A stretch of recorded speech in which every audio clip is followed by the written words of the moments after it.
नमस्कार दोस्तों, बोले भारत में आपका स्वागत है। मैं हूं शांता सिंह। इस एपिसोड में बात होगी राजपूत राजनीति और आम चुनाव की। उन सभी कयासों का हम एक एक करके विश्लेषण करेंगे जिसमें कहा जा रहा है कि इस बार राजपूत इलाकों में सत्ता विरोधी बयार बह रही है। हम बात करेंगे कि क्या वाकई चुनाव में राजपूतों का वोट बंटने जा रहा है। क्या राजपूत वाकई बीजेपी से बहुत नाराज हैं और गुजरात, राजस्थान से लेकर उत्तर प्रदेश तक वो बीजेपी की हवा खराब कर सकते हैं। क्या 2014 और 2019 में प्रधानमंत्री नरेंद्र मोदी के विजय रथ में सबसे आगे जुटे रहे अश्व यानी कि राजपूत इस बार उस विजय रथ को रोक देंगे?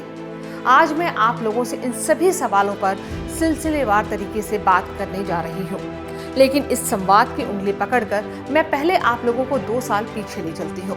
उससे इस पूरे प्रकरण को समझने में मदद मिलेगी।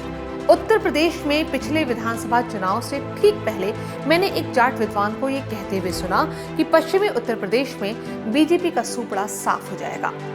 क्योंकि बीजेपी में जाट नेताओं की कोई हैसियत नहीं रह गई है, इसलिए जाट भड़के हुए हैं।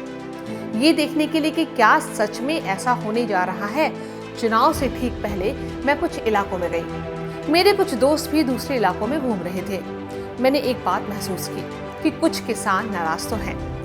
जाट एक ऐसी जाति है जिसके लोग गांव से बाहर जाकर मीडिया में हो या आईटी सेक्टर में किसान वाली पगड़ी बांधकर चलते हैं, इसलिए उनमें थोड़ी बहुत नाराजगी दिखी। लेकिन छोटी छोटी आबादी वाली तमाम जातियां बीजेपी के पक्ष में लामबंद भी हो रही थी, खासकर बीएसपी से जुड़ी हुई जातियां। बल्कि पश्चिमी यूपी की यात्रा पर गए एक लेफ्टिस्ट जानकार ने मुझे ये बताया कि यादव गांव में कई नौजवानों ने अपने घर के बड़े बुजुर्गों के सामने कहा है कि वो बीजेपी को वोट देंगे। मतलब समाजवादी पार्टी के यादव वोट में भी विभाजन था।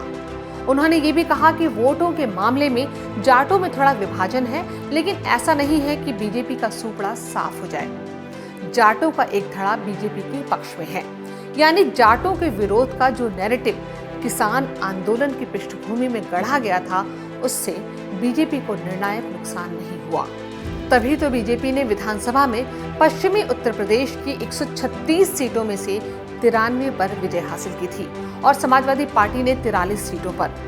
सीटों के हिसाब से 68% से अधिक सीटें बीजेपी के खाते में गई। जानकारों के मुताबिक बीजेपी को करीब 60% जाटों का वोट मिला और समाजवादी पार्टी और आरएलडी गठबंधन को 40% वोट ही मिले। चलिए अब लौटते हैं अगले 1.5 महीने चलने वाले आम चुनाव की ओर। गुजरात में केंद्रीय मंत्री पुरुषोत्तम रुपाला के एक बयान ने वहां के राजपूतों यानी कि क्षत्रियों को खफा कर दिया है। हालांकि रुपाला 3 बार माफी मांग चुके हैं, लेकिन गुजरात के कई शहरों में क्षत्रियों का सम्मेलन हुआ जिसमें रुपाला का टिकट रद्द करने की मांग लगातार की जा रही है। उसी तरह पश्चिमी उत्तर प्रदेश में भी राजपूतों के नाराज होने की खबरें उनकी 3 महापंचायतों से और तेज हो गई।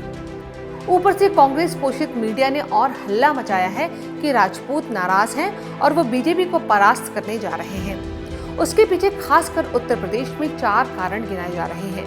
पहला, कुछ समय पहले राजा मिहिर भोज पर जातीय दावेदारी को लेकर राजपूतों और गुर्जरों के बीच छिड़ी जंग। दूसरा, गाजियाबाद सीट से जनरल वीके सिंह का टिकट काटकर एक वैश्य को टिकट दे दिया जाना।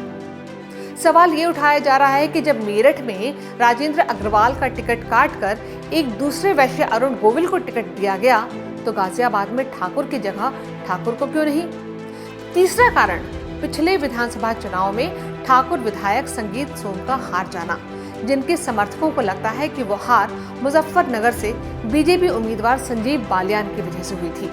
और चौथा कारण, इस अफवाह को हवा मिलना है कि अगर बीजेपी प्रचंड बहुमत से सत्ता में तिबारा लौटी तो पहला काम ये होगा कि उत्तर प्रदेश के मुख्यमंत्री योगी आदित्यनाथ की छुट्टी हो जाएगी। इसके पीछे अफवाहों के माथे पर ये दलीलें नाच रही हैं कि जैसे मध्य प्रदेश में शिवराज सिंह चौहान को मुख्यमंत्री नहीं बनाया गया, वैसा ही हश्र यूपी में योगी आदित्यनाथ का होगा। इन्हीं कारणों के साए में कांग्रेसी विद्वानों और खासकर ब्राह्मण विद्वानों का वो खेमा जो पिछले चुनाव में जाटों के कंधे पर सवार होकर बीजेपी को हरा रहा था, इस बार राजपूतों के कंधों पर चढ़कर मोदी को हरा रहा है। राजनीति में ऐसा अक्सर होता है, जिनकी नैरेटिव गढ़ने की क्षमता होती है वो नैरेटिव गढ़ते हैं, लेकिन हर नैरेटिव कामयाब हो ये जरूरी नहीं है। राजपूत नाराज हैं, इसमें कोई शक नहीं है। गुजरात में बीजेपी के नेता को उनके खिलाफ नहीं बोलना चाहिए था। बीजेपी को भी कुछ सीटों पर जहां इनकी दावेदारी थी वो नहीं काटनी चाहिए थी, और काट कर अगड़ी जाती कहीं किसी अन्य उम्मीदवार को तो खड़ा नहीं करना चाहिए था। अगर काटना ही था तो पिछड़ी जाति के किसी उम्मीदवार को मैदान में उतारते।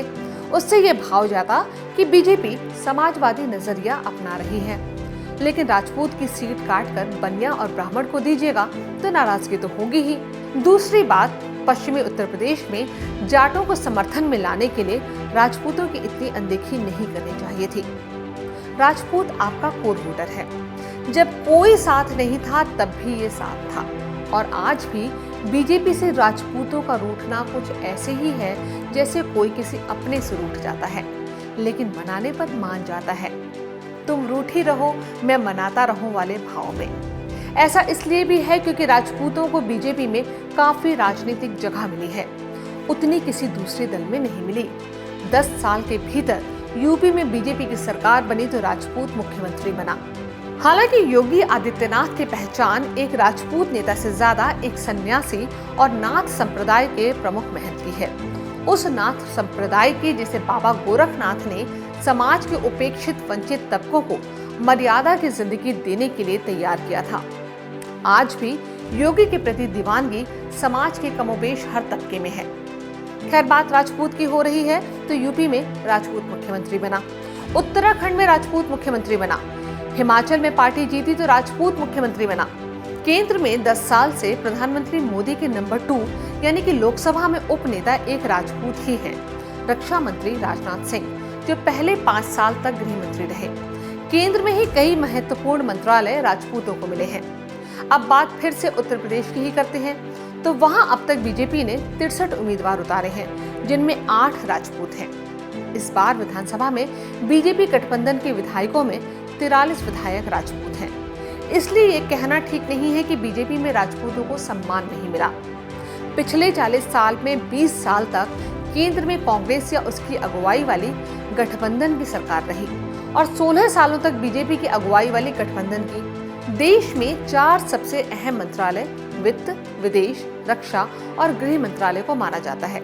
इनमें कांग्रेस की राजीव गांधी सरकार में 40 साल पहले एक राजपूत वीपी सिंह वित्त मंत्री थे, जो 2 साल ही उस पद पर रहे और चंद महीने तक उसके बाद रक्षा मंत्री के पद पर। उसके बाद कोई राजपूत कांग्रेस राज में टॉप 4 में नहीं पहुंचा।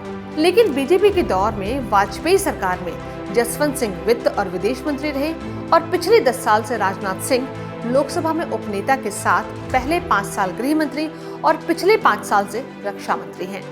ऐसे में कांग्रेस को ये कहने का कोई हक ही नहीं बनता कि बीजेपी राजपूतों का सम्मान नहीं करती। हाँ, ये सम्मान कोई एहसान नहीं है। पूरे देश में राजपूतों की संख्या 5 से 6% है, लेकिन इनका सकारात्मक प्रभाव समाज के दूसरे तबकों पर है। पिछड़े वर्ग के लिए सरकारी नौकरियों में आरक्षण वाले मंडल कमीशन को लागू करने का साहस प्रधानमंत्री रहते वीपी सिंह ने ही दिखाया था। उसी तरह शिक्षा में आरक्षण देने की हिम्मत मानव संसाधन विकास मंत्री रहते अर्जुन सिंह ने दिखाई थी। इसलिए जो समाज जमाने से उपेक्षित और वंचित रहा, उसके साथ राजपूतों का बेहतर तालमेल रहा है। आज बीजेपी के साथ वो उपेक्षित वंचित तबका सबसे ज्यादा है। ऐसे ही नहीं 303 सीटें आई थी। अब यक्ष प्रश्न ये है कि राजपूत क्या करेंगे? तो राजपूतों का रुख देख के लगता है कि वो बीजेपी के ही साथ रहेंगे। जिस योगी की कुर्सी को हिलती हुई दिखाया जा रहा है, वो योगी कितने मजबूत हैं, उसको आप एक उदाहरण से समझ सकते हैं। पीलीभीत की बात है। प्रधानमंत्री मोदी की सभा थी। जब मंच पर योगी को बोलने के लिए जाना था तो वो पीएम के प्रति सम्मान की वजह से उनके सामने से ना जाकर पीछे से जाने लगे। तब प्रधानमंत्री मोदी ने उनका हाथ पकड़कर आगे से ही जाने के लिए कहा। क्या इस एक भंगिमा के बाद किसी किस्म के नकारात्मक भाव के लिए जगह बचती है? तो 100 बात की एक बात यह है कि आज हर ताकतवर जाति अपनी दीर्घकालिक रणनीति से वोट देती है।